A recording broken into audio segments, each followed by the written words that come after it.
think we're live. The red box is over there now, so I think we're live. Thank you, everyone, for joining us. I'm Ian Hamilton here. I've got the game director of Pistol Whip. That's kind of a new role too, but I'm been on this journey kind of with you to a certain extent over these last 2 years. I Yep, it's got true. I remember I'm in Arkansas now, but I lived in California, and when I got sent the first build for Pistol Whip, I had brought the Valve Index and the base stations and my PC like in a corner of my SUV, like a whole like quarter of the back of storage space is devoted to all this VR equipment needed to try one of the earliest demos I could get of Pistol Whip. And I was blown away from the very first demo. I remember saying an expletive to Denny in response, and it's still the way I feel about it all 2 years later. I want to encourage everyone who is looking at this, trying to understand what they're watching. We are live on Oculus Quest headsets right now, connected with Oculus Quest hand tracking. I've got a button here. I can click on my keyboard. Let's see. Yeah, so now you can see both of us with both cameras. We've both got Quests. You're in a completely different part of the world from me, but through the magic of virtual reality, we're sort of teleported together. If you have any comments out there, let us know. I can see them on my computer in here, and I can bring them up with Cloudhead, with Pistol Whip, and I think Cloudhead might even be in our comments as well, so you can let them know if you have any questions. We're a very inviting community here with our audience. I don't think there's any stupid questions generally, and there's lots of people getting into VR for the first time this holiday season. So yeah, let us know if you have any questions, and let's start right there. Let us know any questions. I'll bring them up. I've got a couple in mind that I've talked to you a little bit about, and I guess go back to the starting. How did Pistol Whip begin? Oh, wow. Okay. Well, first of all, thank you for having me. This is very strange. I was joking with Ian beforehand where it's like this bizarre puppet show here. I want to explain my hat. I was not able to. This is using this app is using an older version of the Avatar system, and I fired it up for the first time. I was like, oh yeah, last time I edited my avatar, I was a pirate. But this is pretty. It's pretty on point because I was actually a pirate for Halloween. I've got a full pirate costume, and so this is actually what I wore. People in the comments are joking that it's a hint that the next campaign is somehow related to your pirate. Interesting. Well, that's an interesting theory. No comment. I have no comment to that. Okay, yeah. Back to the beginning of Pistol Whip. Let's see. So to go back to the beginning, I think the first conversation that we have that we had where that was the seed of Pistol Whip was it would have been fall of 2018. And so the landscape is completely different back then, as you know, Ian. When you're talking about console market, when you talk about the console market, PlayStation, Xbox, or whatever, 3 years, no big deal. 3 years is just a blip, right? It doesn't really make a difference. In 3 years, we're still using televisions, we're still using controllers, etc. 3 years in the VR market is a huge deal, right? So like when I think back to I joined Cloudhead in 2016, the end of 2016. We shipped the Gallery episode 2, Heart of the Emberstone, in 2017. And then we were talking about that was a long time ago. It's almost like dog years, right? Like you got to think of things in VR years. Oh yeah, I did something, and I want to get into this at some point else in the conversation, but I realized on one of our live streams recently I was talking about going to CES, and I referred to a demo that I thought happened in 2019, and I realized it was January of 2020. And when that happened, it was the very last like event I ever saw before COVID happened and went into this quarantine. And to realize that this thing was only a year and a half, almost 2 years old, versus me thinking that it's much older than that. It's pretty much, I think, a universal feeling these days. Yeah, COVID has definitely messed with everybody's timeline. But thinking back to, because we're at the 2-year anniversary for Pistol Whip, when we think back to the very beginning of when we first came up with the idea of Pistol Whip, that's 3 years back now. So that is a long time. But COVID makes it feel like it's a even longer time. And when you factor in the way the VR market has shifted and has shifted and still shifting. It's a long time. So anyway, fall of 2018, we had just gotten done working on the Aperture Hand Labs for Valve. It was a project we did for Valve that was to a demo that was showing off their index controllers, right? That was and those are the controllers for anybody that doesn't have an index or doesn't play VR and PC. They're controllers that stick to your hand, and they've got they have like full finger tracking. So we came up with a demo. We worked with Valve for a while on coming up with it.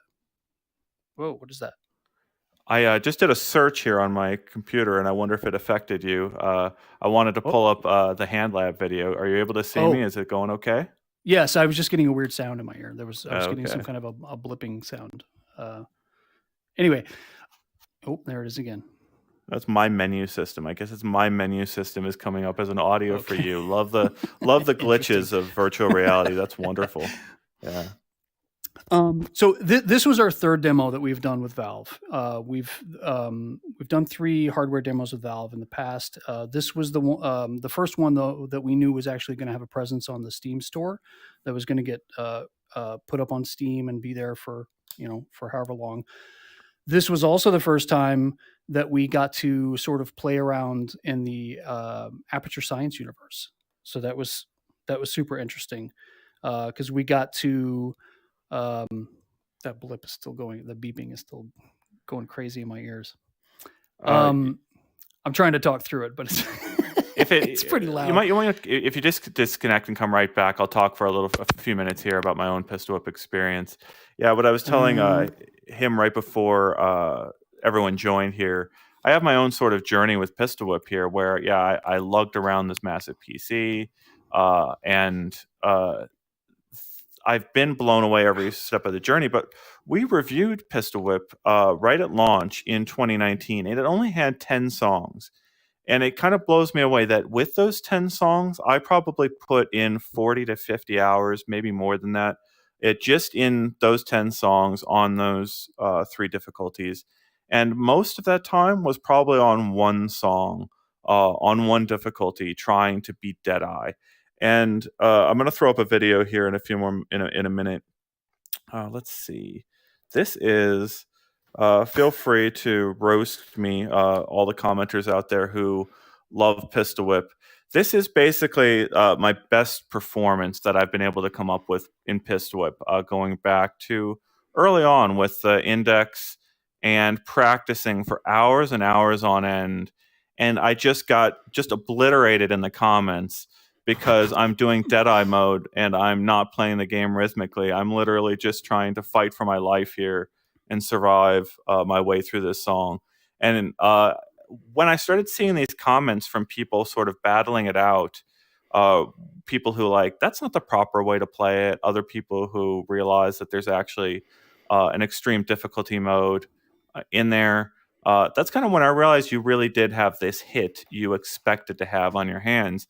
Because that was some of the conversations I had with you prior, with people at Cloudhead prior, is there were other avenues available to you as developers to putting this product out there.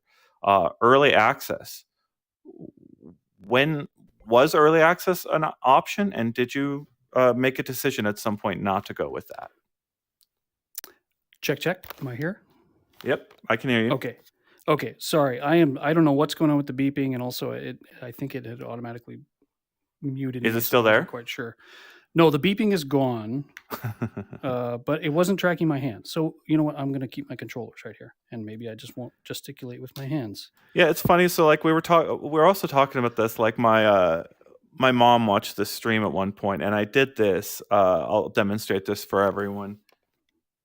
And I was doing something, and my mom said, "That's really weird. You got to stop the headset from doing that." And you knew exactly what I was doing. What was I doing? Yeah, you were taking your headset and flipping it up onto your forehead so you could see what was in real life. And what you couldn't see in that view there is that his hand, which are being hand tracked by the headset, went down into the keyboard mouse position. So I knew exactly what he was doing. He was like, hang on, let me just, send out a tweet or something and flip. But yeah, somebody who doesn't know VR is just thinking that you're sitting there staring at the ceiling and for whatever reason, it looks like a glitch. And so one of the other things is like it takes a second, and the controllers have to be on like a flat surface. If they're on if they're on any kind of a shaky surface whatsoever, they won't stop being tracked and they won't switch over to hands. And so like I don't know if that's what's going on with you. Let's see. Oh, wait. I heard beeping. Yeah, your hands didn't come back. You might have muted yourself though with the hands that aren't there. I did. That's okay. Yeah, the magic. It was working again, the magic before we of, went live, but okay, I guess it's just a hardware screw up. Well, you can use your hands, just gesticulate with the controllers in your hands, so that'll at least, okay. Your puppet hands. Yep. Okay. Well, so you asked me a question, and then I was also in the middle of rambling about something before the beeping went. Well, go back. Take me back to this moment in time of 2018 to 2019. The Quest is on the like Quest is announced. It's clearly Facebook's direction. You've been developing the galleries, episode 1 and 2. There are. I'll talk about. I remember I was on a flight flying out to your green, beautiful, picturesque island in the middle of nowhere in Canada. And I told Joe I didn't spend more than 10 minutes with gallery episode 1. I basically stopped after the beach. And I think that she knew at the moment I told her that that's where I stopped, and that's where everyone stops. And to go from that to this game I literally can't stop playing was night and day. What was that process like internally for you guys? Right. So 2018, we just got done working with Valve on the Aperture Hand Lab stuff. The early part of 2018 and the end of 2017, when we had finished up Heart of the Emberstone, we spent a lot of time working on prototypes for things that we wanted to do internally, and then also working with various partners on pitches and prototypes and demos and all that stuff. Some of which I would love to tell you about someday, but just we can't go into who we were talking to and what kind of projects there potentially almost happened. But your heart is in your chest stuff with each one of these dream projects, right? Exactly. So, and we took all that, and when we dealt with Valve, when we worked with Valve on this, we hit the pause button on all that stuff, right? And we worked with Valve, and so by the end of 2018, we'd gotten to the point with Aperture Hand Labs where, it was that final sort of like taking the project and stuffing it into a box, right? People need to do some like final light bakes, and we need to do some perf stuff and a bunch of the technical sort of things of wrapping up a project. But we had a whole ton of people on the production side who basically their work was done and their work was in. And so we had people freed up. And so we were like, all right, well, time to, as that's game development, right? One project wraps up, you start the pre-pro on the next thing. And what are we doing next? So we started with the, so we went back to basically like our war chest, right? And we were like, okay, we got these ideas from the past. We had one idea in particular that we kind of, I think, collectively assumed, and the everybody at the studio will know which program I'm talking about. And it's another one that I would love to have myself or somebody here sitting with you one day talking about this project. And I don't know, maybe that'll happen. But we had one that we kind of assumed we were going on to.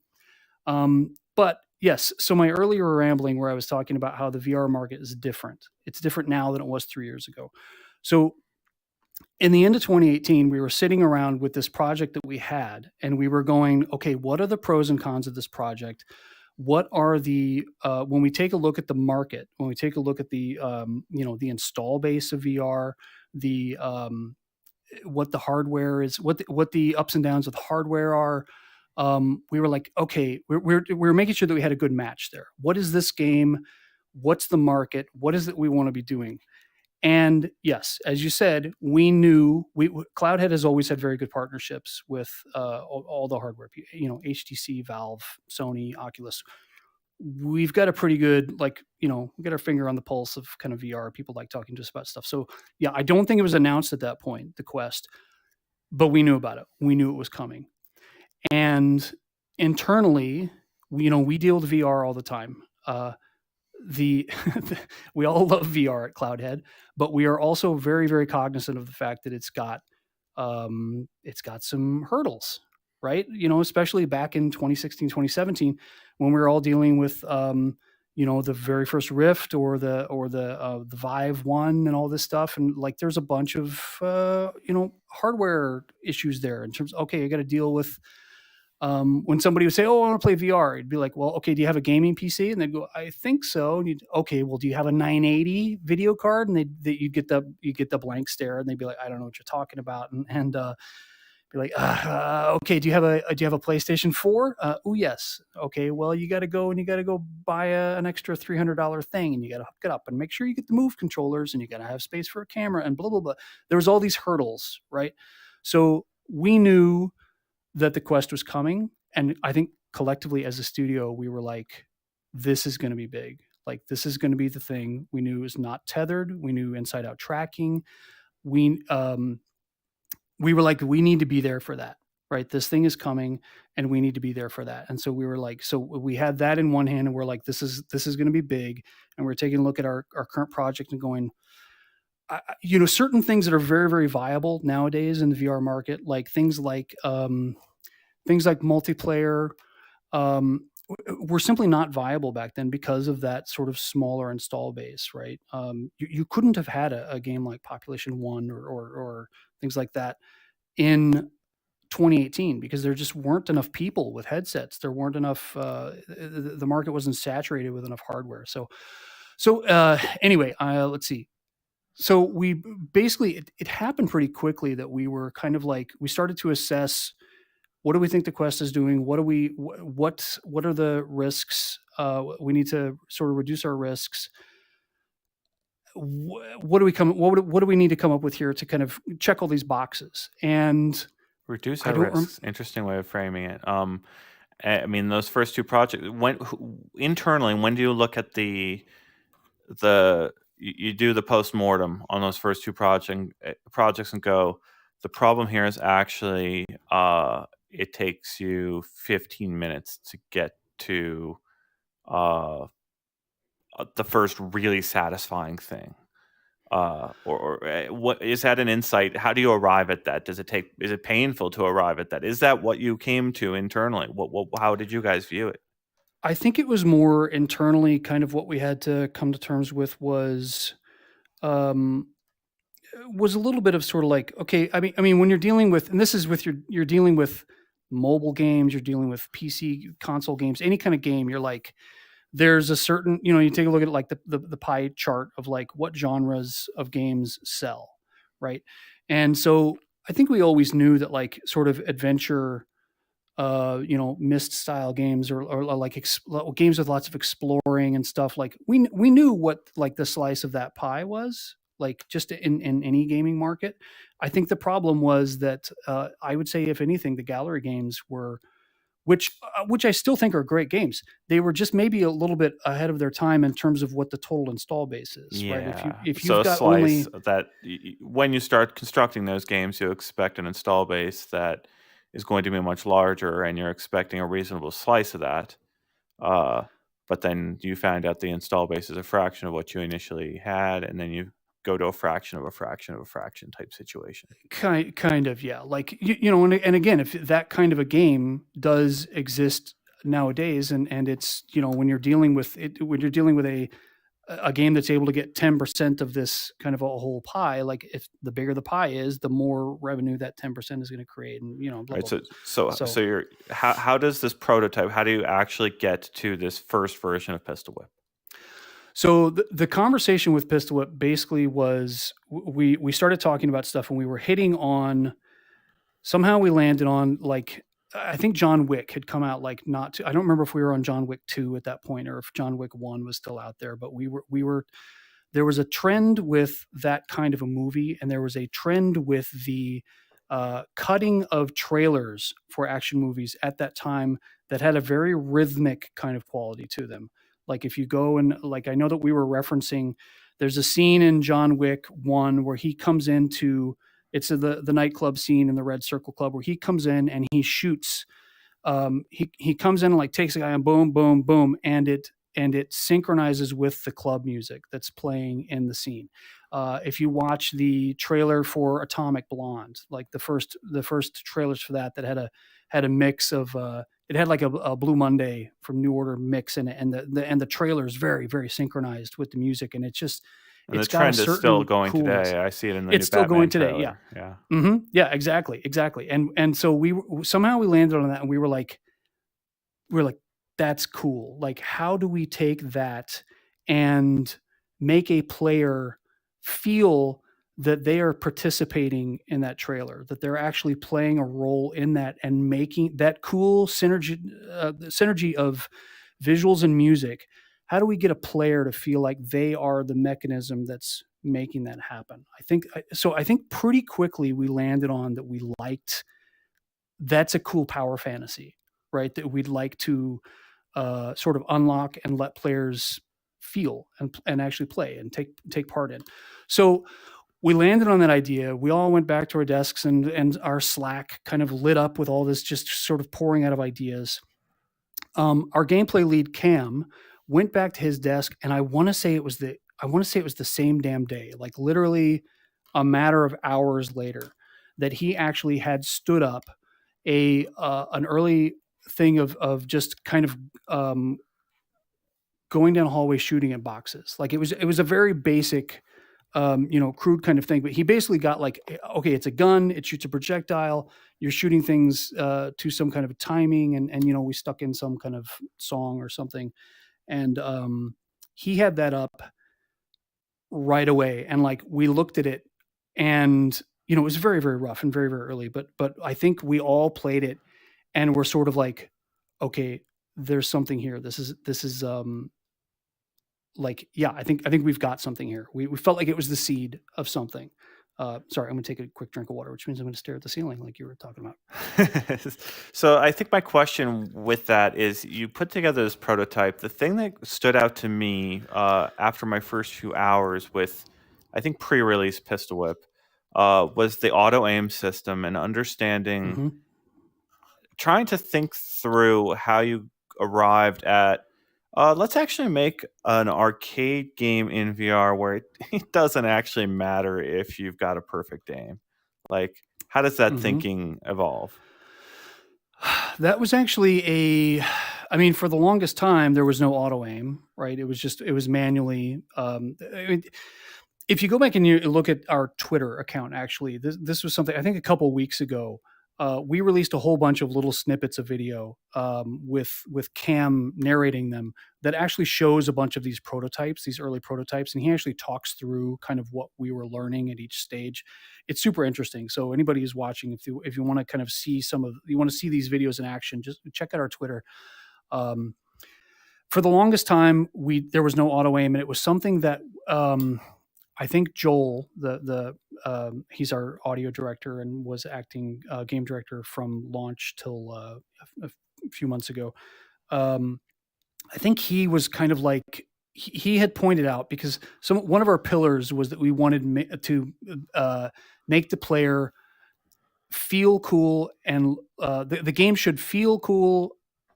Oh God, which way does it go? Look fun, feel cool, or look fun, feel badass. So we want the player to feel like they're a badass. And if they're focusing too much on their aim, right? If we're doing too much of like a shooting simulator kind of thing, and they're focused too much on that, then they're kind of actually not having as much fun as they could be having. And we wanted the player to feel like John Wick. He does his whole that stance of he's kind of supporting the gun, and he keeps I forget what it's called. It's called like trigger lock stance or something like that. He does that. Someone in the but he comments doesn't will get sit you there. on that. Yeah. Yeah, he doesn't sit there and like line up his shots, right? Like he's just running around, just boom, boom, boom, boom. And all these action movies do this. John Woo movies, Chow Yun-Fat just leaping through the air, just firing. He's not missing. So we were He's not missing. Yeah.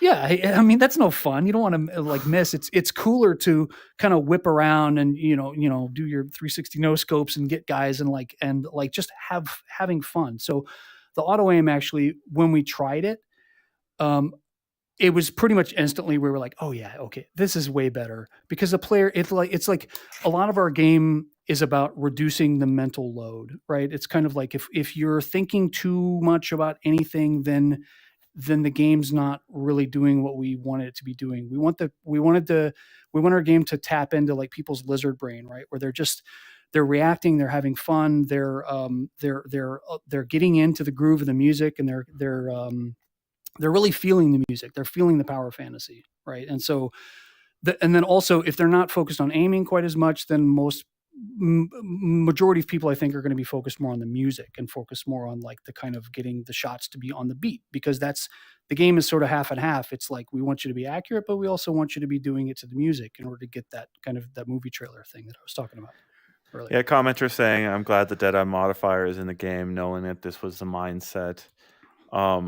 People begging for Keanu Reeves. Of course, I've been begging for Keanu Reeves for about the entire development since I've known the game was in existence.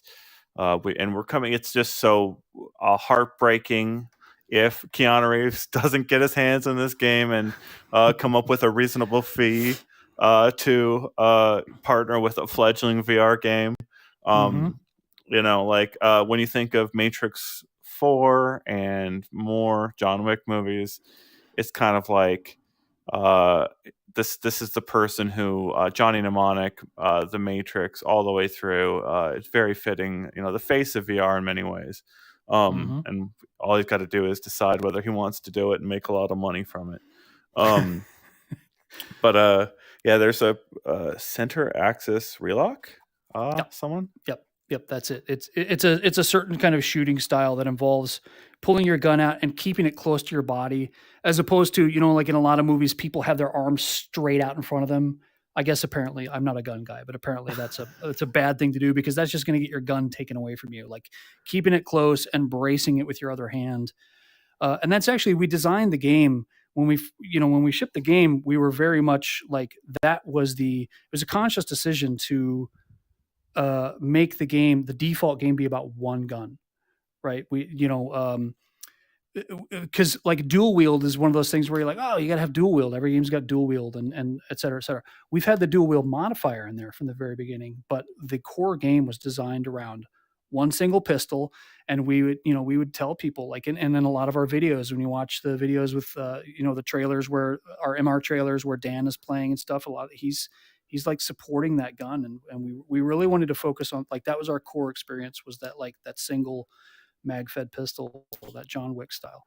Let's see if this works. Is it looking okay for you? Hopefully it's not causing any bugs. But yeah, this was one of the first videos I think we got from Cloudhead showing the game. And those first dodges, the camera angle, everything works so well. This was a powerhouse example of mixed reality as sales avenue.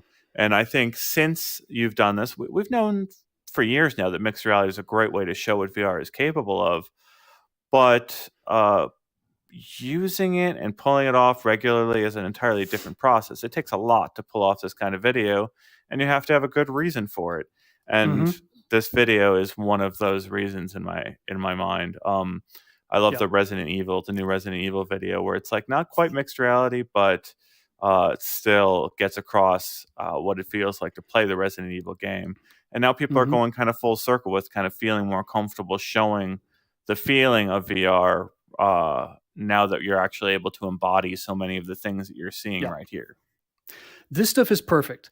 This is the kind of thing that I think is great for it. It like evangelizes VR, because like VR is very hard to, a hurdle that VR has always had is it's very hard to kind of explain to people what's so cool and unique about it, right? I think a lot of people just kind of dismiss it as like, it's like 3D TVs, like, or whatever. Okay, yeah, I get it, it's 3D, but like these MR videos do a really good job in my mind, or as close as you're going to get without putting somebody in the headset themselves, right? Of showing that like, no, you feel like you're in the space. There's a spatial quality, like, and even the thing we're in right now. We're sitting in this, people can't see what's back here, but we're sitting in this little room, and there's little, like, virtual cameras. And like I was talking about, like, I can feel how far away far away we are from each other, and there's this spatial quality. I've got this little screen in front of me. I can see my little chair that my little pirate body is floating over, and there's this cool.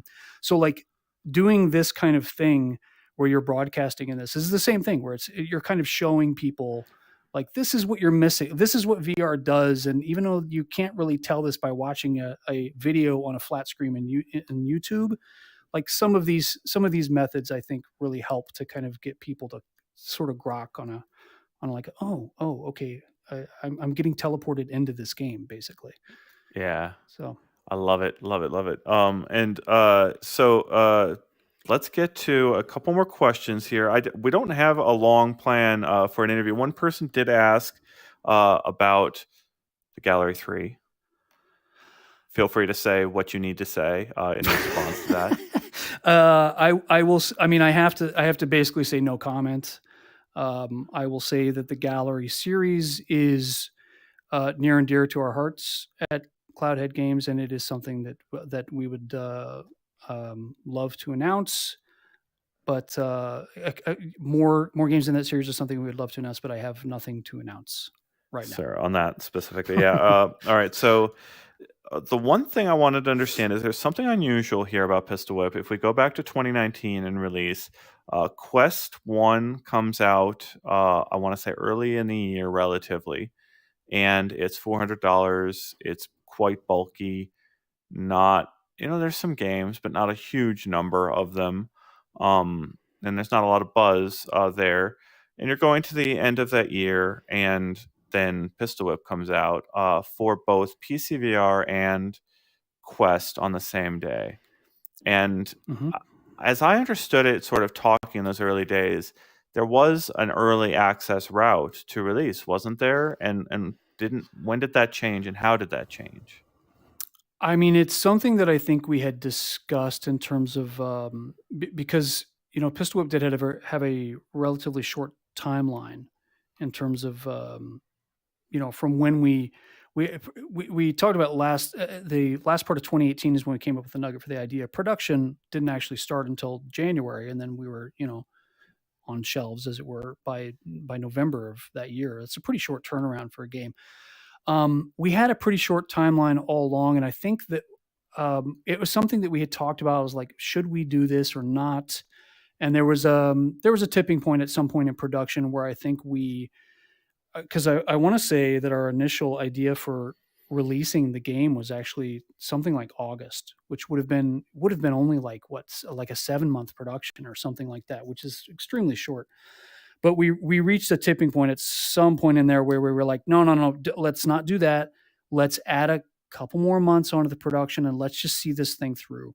And we had determined kind of what our MVP or sort of like what is the feature set that we need in order to actually be able to just do a full release, and how do we get there, and do we think we can do this? And got a commitment from everybody on the dev team like, yeah, let's just power through and let's get this thing done and get out the door. So I mean, it's something that early access is something that we had discussed, but yeah, we never actually. Also, I mean, anytime you are releasing something, you are sort of interrupting the dev cycle in order to kind of stop, get a build, do QA, stuff like that. It's not like you just kind of take a build one day and put it on the store. Like, we would want to put some more thought into it there. So it was, it's not something that you do with zero thought.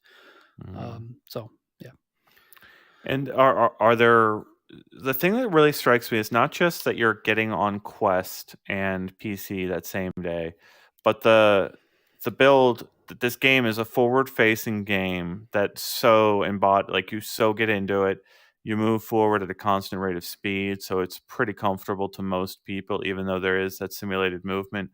But even though you weren't able to release it on PlayStation at the same time as the others, it ends up being a really pretty the same game. It's Pistol Whip. It's kind of like when I remember kind of like trying Beat Saber for the first time on a Quest and going, it's Beat Saber, and it's kind of like that's the ultimate goal, I guess I would think, as developers, is to get that impression, even though you're on a standalone system. The release day, is there anything specific about that release day, though, on those multiple headsets that stood out to you? It's I'm trying to understand the stress of that moment too, because you don't necessarily know that you're gonna be right about this. You don't ever know. But I do think that we had a good idea. We had done enough, like in the summer of that year, we had done a bunch of play testing. We had been bringing people to the office and putting them in the headset, and we had people get early previews like yourself, and we were like, we had a pretty good idea that we were onto something. You know, we were like, we think we've got something special here. So we weren't necessarily worried on launch day about like, oh my God, what's gonna, are people gonna hate on it or anything? Um, Launch day is always really fun for us because the game, you push the button and the game goes live on the platforms and people start, we start searching Twitch and stuff and looking for people playing it and streaming it and whatnot. And it's really fun to hear those react videos are very popular nowadays of just people hearing a song for the first time or something like that. You can't replace that sort of first impression that you get from people. So it was really cool being at the studio and all collectively watching streams and stuff and hearing people kind of experience the game for the first time. It's super exciting. Yeah, we built the game for Quest, so we were ready there. PC was pretty, I don't want to say easy. That's dismissing the work of a bunch of people who actually got that build going, but it was not we didn't have to we didn't build it for PC first and then have to do a bunch of like down resing and all that kind of stuff. So we built it for Quest. That was our target platform. And so getting it on PC was fairly easy. There was a big delay before we got it onto PlayStation VR. Unfortunately, because this was Pistol Whip was our first, the studio's first PlayStation release.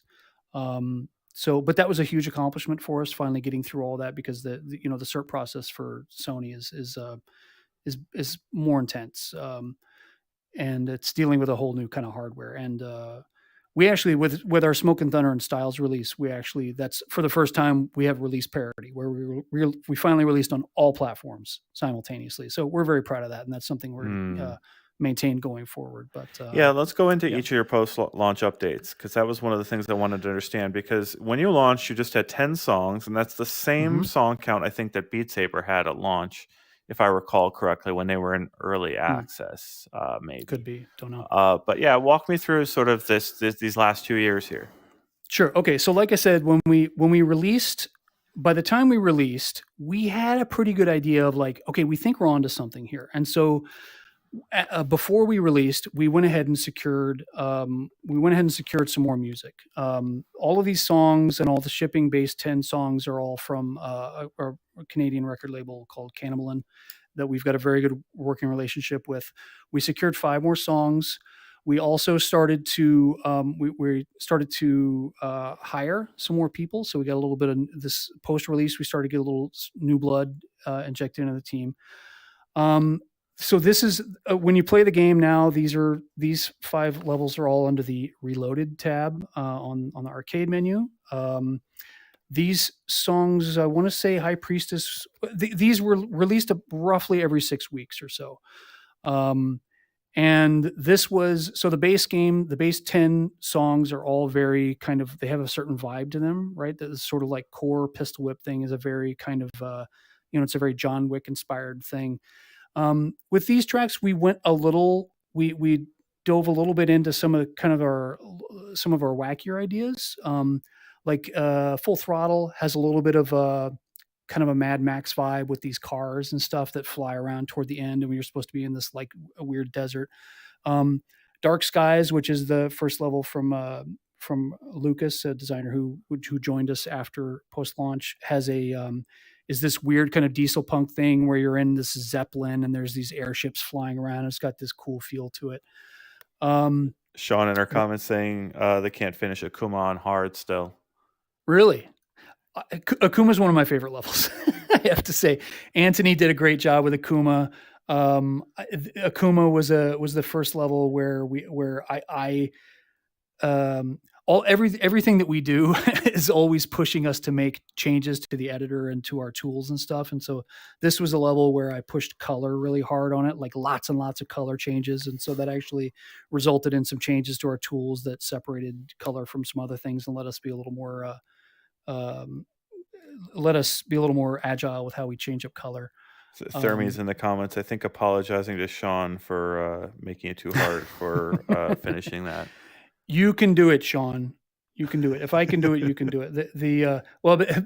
Every one of these levels, myself and Sarah, the current art lead, like can tell you that like when you're doing these levels, like you get really good at the level for like because it's like this crash course of like, okay, well, yeah, Thermi made a really hard level, and now I have to play it like 20 times a day. So you just sort of get good at it.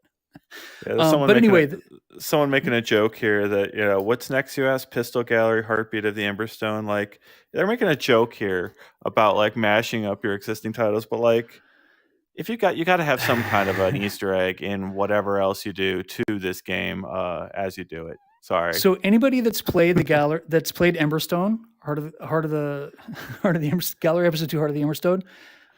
If you play High Priestess, I mean, you'll know what you're seeing in there. Like this level actually is filled with a bunch of statues, and the High Priestess herself is actually the queen from episode 2. So yeah, that the High Priestess is inherently sort of an Easter egg. It's like we took Gallery episode 2 art assets and art kind of vibe, and we mixed it together with sort of inspiration from Old Boy, the movie Old Boy, and that's kind of like what that level is. Yeah. All right, and let's sort of the last big thing you kind of added to the game is the style system. We've had Cloudhead on talking about the style system, understanding sort of what it adds to the game. What's your favorite style? And let's start there. What's your favorite style there? My favorite style from the very beginning has always been sort of like vanilla pistol whip in terms of just I want a single pistol. I like the TAC Ops collection. I like the I don't remember what we call it, but the John Wick gun actually from the Baba Yaga collection. Like I like single. I like the whole center, whatever it is. I like the John Wick stance. I will say, however, though, recently with the Smoke and Thunder update, I've really fallen in love with the revolvers, and dual wielding the revolvers I think is really cool because there's a certain cowboy fantasy. When I would ever try to play dual wield with the more tactical mag-fed pistols, I would always try to be kind of precise with them. Something about the revolvers, and I think maybe it's the look of them and the cool sound effect that Joel made for them and everything. Like I'm a little looser with dual wielding revolvers, and I find that I kind of I do the whole kind of like Tombstone Val Kilmer kind of thing, and I'm like this. Plow, you plow, get plow. into, I mean, with your that one song, it just can't avoid it on the new update. Mm-hmm. Yeah, you have to do this. Like I don't know what it is, but like instead of being tactical like this, I don't know, something about the revolvers lets you just kind of and it's fun. But anyway, yeah, the style system is we're very happy with the style system because we shipped with modifiers from the very beginning. Right? Like we had dual wield, we had Deadeye, we had all these kind of things right from the very early on. But we found that people weren't, they didn't know the stuff was there because they didn't really know what modifiers were. And there was also a bunch of balance work that we had to do with the scoring on like, okay, well, when they play Deadeye, we need to multiply their score for the enhanced difficulty. And then if they turn this other thing on, then we have to reduce it by a certain multiplier. And like, there was a bunch of complications in terms of that. The style system really makes it so that any way you want to play is valid, right? You can, you want to play dual wield revolvers and you also want to turn off the obstacles, you want to do all that stuff. Fine. We're not like it. You're not penalized, right? You've got your own leaderboard for that style and you can be the top of that board. You can share that style with your friends and say like, hey, I'm playing with these 3 things enabled. Why don't you come on and challenge me to that? Like in our Discord, there's a bunch of people that do that where they like challenge each other to certain combinations. They'll find like, hey, if I turn these 3 things on, there's actually a board that doesn't have a lot of board scores on it. Let's get on there and challenge each other to this. And it's not, whereas before if you would turn on a certain amount of things, you would just kind of get all into one giant leaderboard, and it was very easy to get lost. But now it gives everybody a feeling of like every play style is valid. Yeah, people are mentioning pencils and Brawler. Yeah, Mm-hmm. like it's completely different game.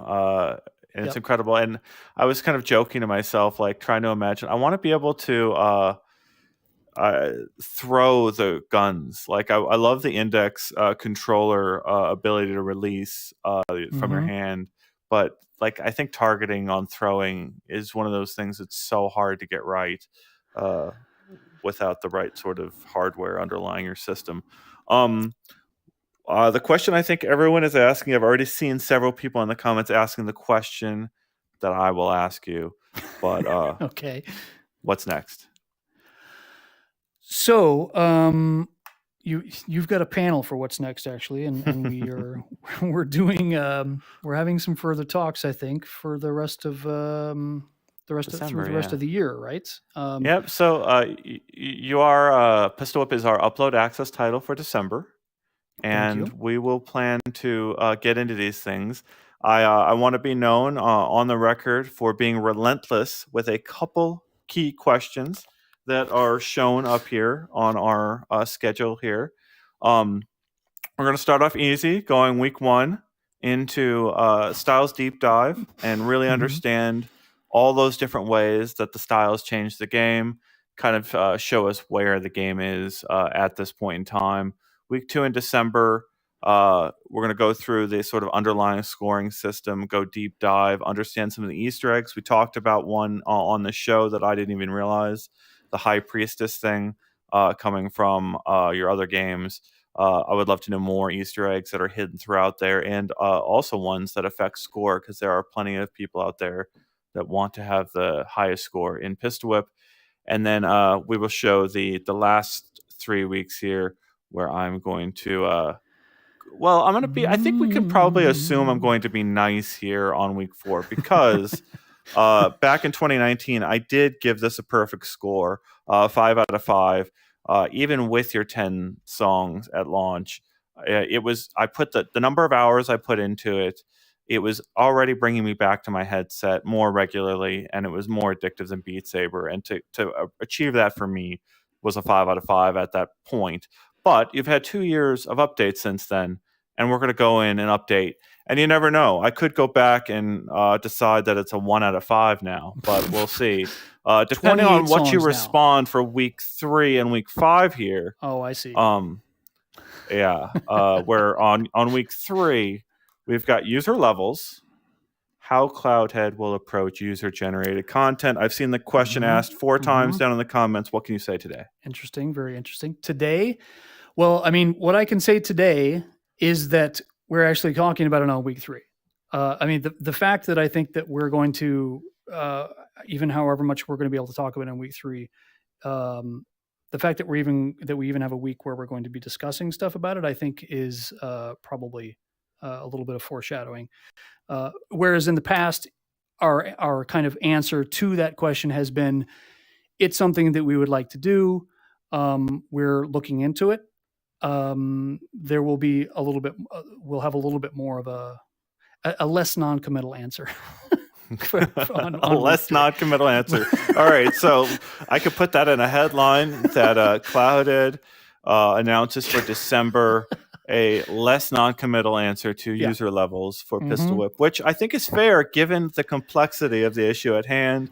I've gone back and forth at this with other developers out there who are making rhythm-based games where you have to go license music with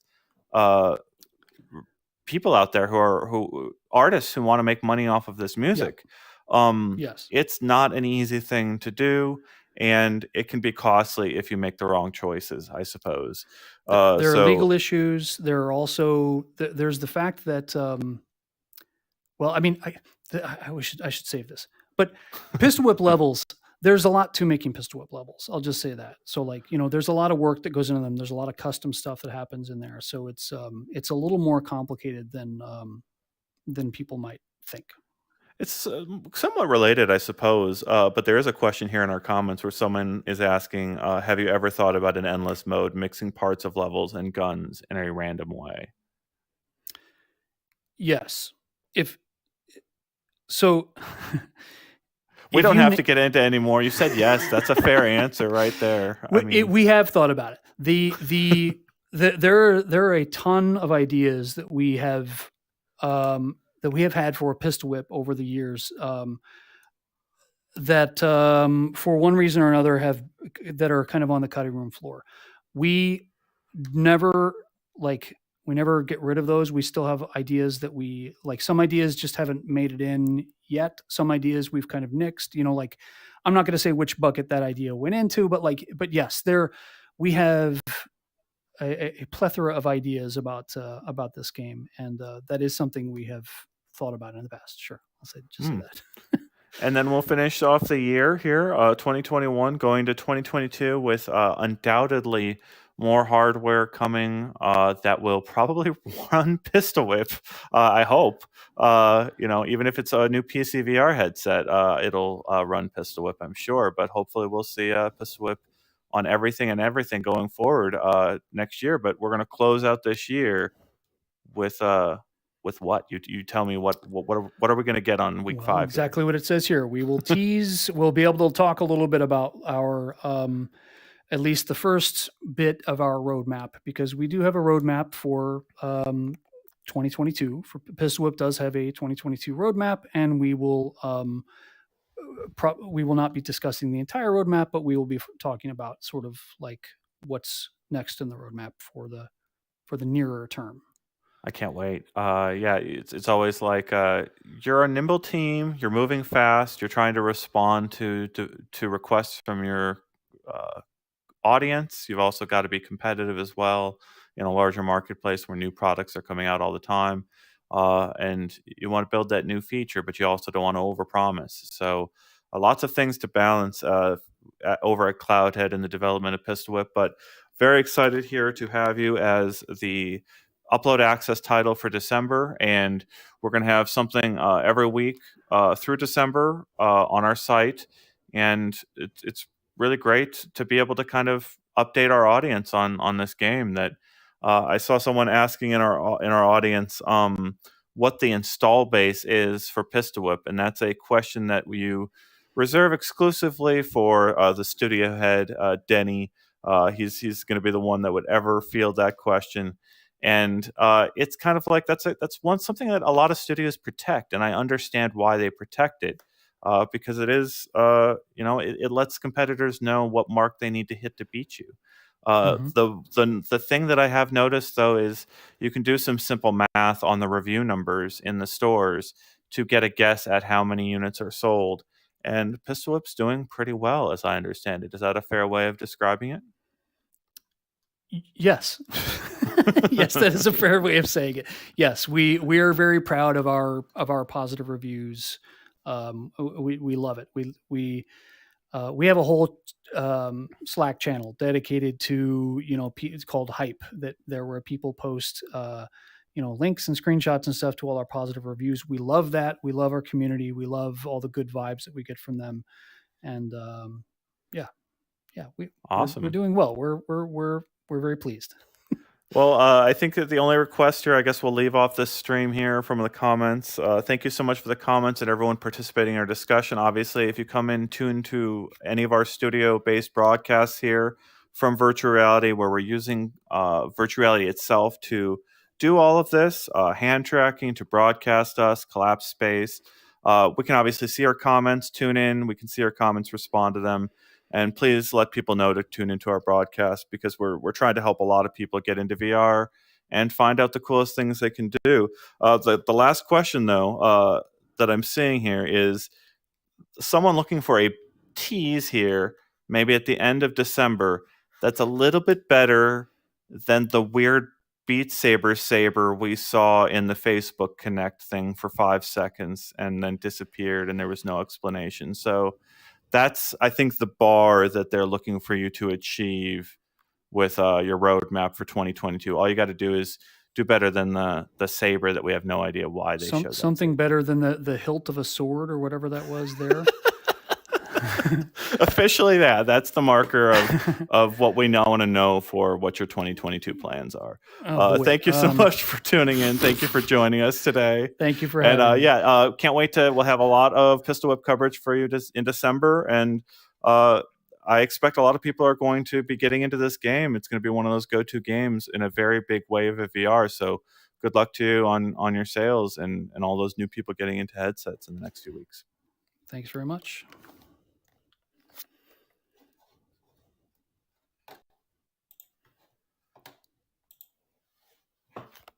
All right, I think we're done.